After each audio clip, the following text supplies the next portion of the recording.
La santé, c'est la vie.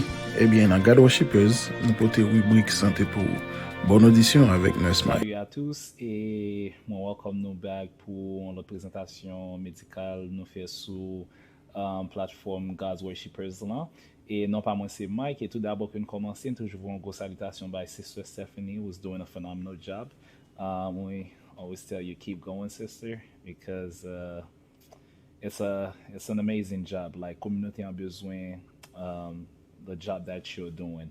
Also, no pas suspend mentionner Brother Jay was always encouraging. So, I mean, the work that you guys are doing is phenomenal. So, keep it up. Sans trop tarder, n'a pas entré dans topic là pour soirée, hein, which is breast cancer. Donc, on est semaine passée, on a parlé de cancer du côlon. Et, but, je dis, on a pas tout entré dans cancer du sein. Uh, Semaine passée, on a dit cancer du côlon, c'est plus garçon qui affecté que fille.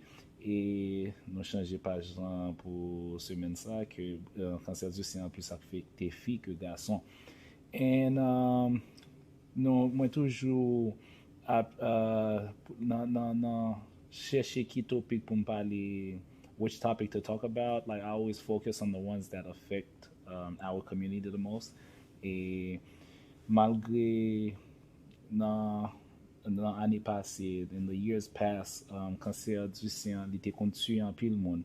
But with advance in research and medicine, thank God that like gen nouveau médicament, gen nouveau gens pour te combattre, so pas tuer as much people as it used to. But pour travail nan te ka commencer, we gotta keep the people informed. So plus moun ki informé, c'est plus nou ka préventil ou bien traiter on time so that it doesn't kill people. So, an entre là-dedans, qui ça qui cause breast cancer? Hein? Et really, out of all the researches they've done, there's no definitive cause pour breast cancer. Parce que gen pile moun malgré yo fait all the risk factors, yo pa jamais développé breast cancer. Tandis que gen des moun qui pas gen pièce risque, they've developed breast cancer. So it's all about like individual. Son bagay ki it's individual.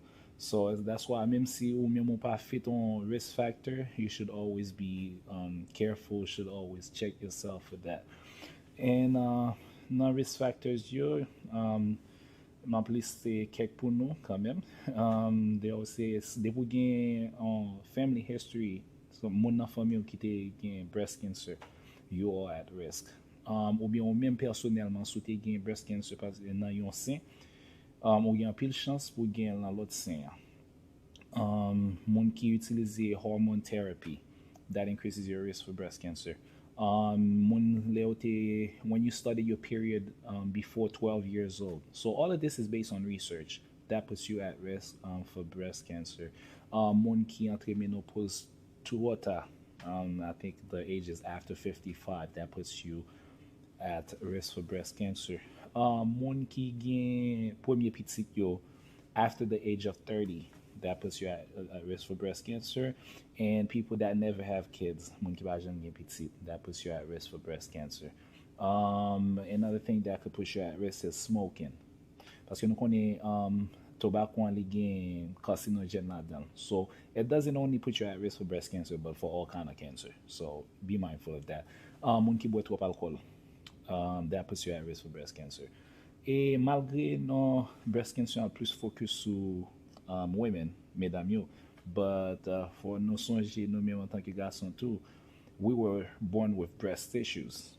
So ça veut dire malgré li plus li prédominant na mesdames yo, but we can have it as well. Like, men can have developed breast cancer.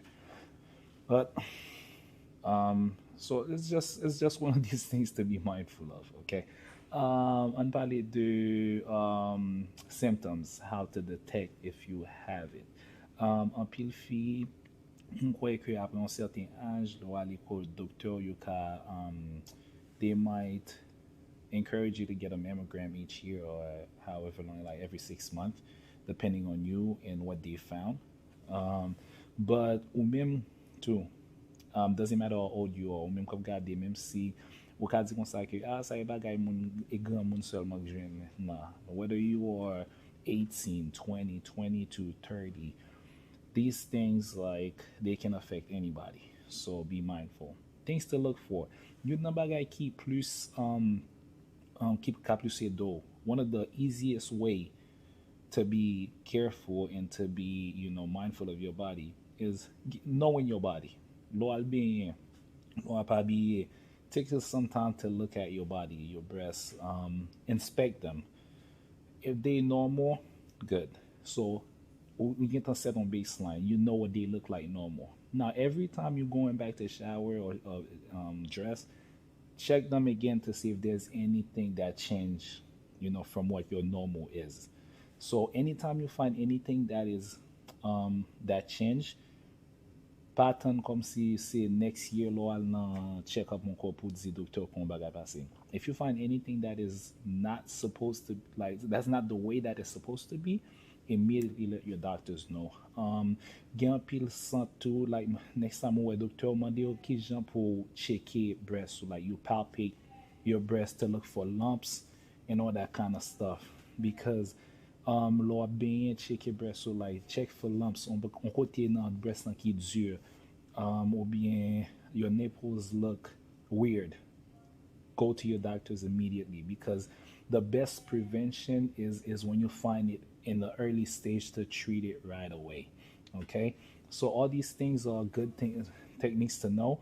And the moments I'm also gonna urge you guys to, if you don't know how to check your breast, to go on YouTube. There's so many video from the breast cancer campaign where they put to show women how to check for lumps, and even guys check for lumps too, because although it's not common, it's not impossible. So it better be safe than sorry.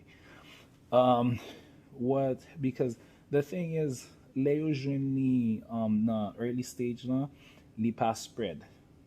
Okay, so they could treat it locally. When it's a localized cancer, they could treat it there. But lo kite ou pa vle cheke, paske ano nan tet Haitien, depi yo pa konon bagay la, sa vle di pa la, but that's not true.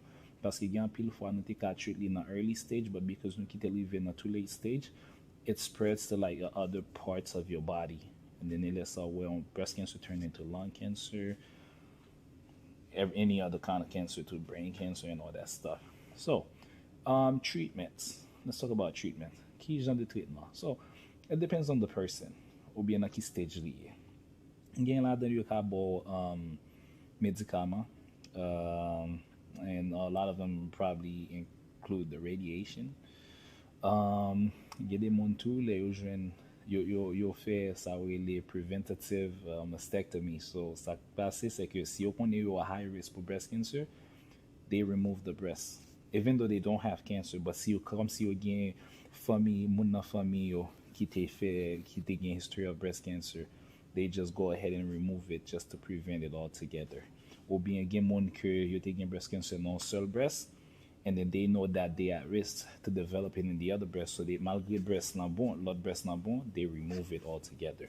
But all these things are things to, communicate to your provider so that they can give you the best information to make the best decision for yourself. But comme toujours, we always letting you guys know, giving you the information to kind of like make the best decision for you. Remember, preventative medication is the best, like to put a halt to it before li trop late. So, avec information sa, on t'a souhaité que we pass it on to other people, to our loved ones, family, friends, co-workers, because this is one of the things that, although it has been killing people, there are ways to prevent it, and we would like to see more of that. More stories about survivors than, of people telling us about family members that have passed away from it. So, moi souhaite nous passer un bon weekend too. Although it's still early in the week, but I hope you guys have a good week. And toujours, si nous gen question, always send them, because I think eventually I will talk to Brother Jay and Sister Stephanie about having a Q&A session with you guys. But the most important thing is that you guys stay safe, stay healthy, et na pour la prochaine. Thank you guys. Have a good one. Bye bye.